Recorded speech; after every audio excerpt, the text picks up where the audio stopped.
It's Monday, September 26, 2022. I'm Jonathan Lau, and this is 5 Minutes of Proof, a weekly analysis of the science behind ozone therapy.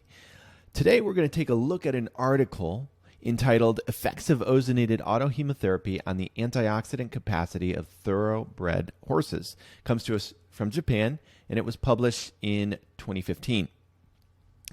Very cool study that was done to demonstrate how ozone therapy might affect performance. So performance horses, of course, they need regular exercise. It increases oxygen consumption. They say here, intense exercise increases oxygen consumption 10 to 20 times in the whole body and 100 to 200 times in the muscle. So this is a problem because we create reactive oxygen species as a result of that. And downstream effect is oxidative stress. So oxidative stress is a major cause of muscle and fiber damage, which can cause poor performance, lameness, and more chronic issues later on as well. So it's important to reduce oxidative stress on these performance horses. So there's evidence that ozone therapy, they used major autohemotherapy here, could be effective and helpful in reducing muscle damage and preconditioning horses. So what did they do? They used ozone gas at concentration of 25 micrograms per ml. So not a overly high concentration, but decent. And they collected 400 mLs of blood, and then they infused ozone into that blood outside of the body. Ended up being about a 2-to-1 ratio, 2 parts ozone to 1 part blood, based on the horse's weight.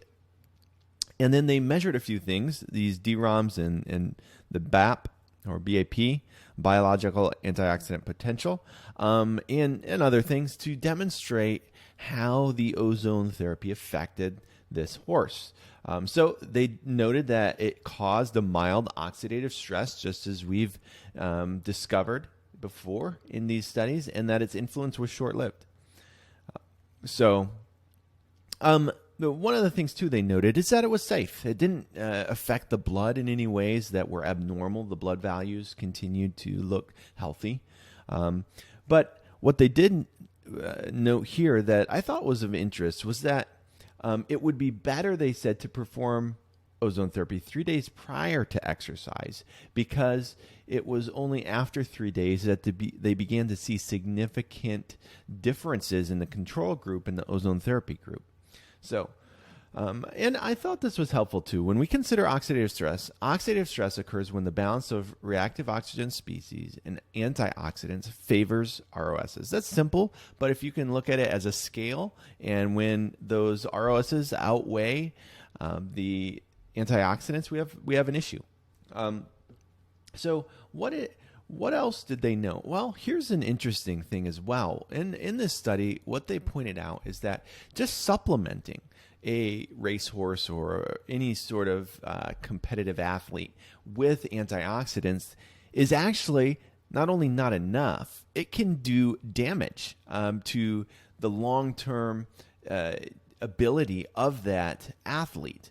So there's been studies that show that supplementation actually may adversely affect training efficiency.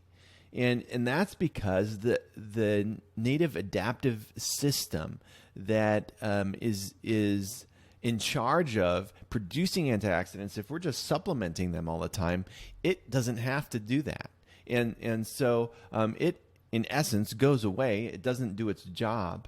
And then ultimately, you have a body that's not producing enough antioxidants. So what we want to do is do something like ozone therapy, which doesn't produce them, doesn't supplement them itself. It actually doesn't even produce them itself. It puts that mild oxidative stress on the body, and then the body responds.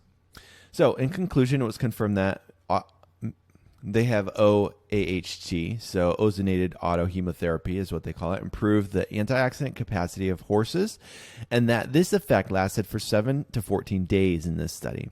Thus, it is possible that OAHT, or MAHT, as we call it, could be useful for conditioning of horses. Well, there you have it. This has been 5 Minutes of Proof. We'll see you next week for another edition.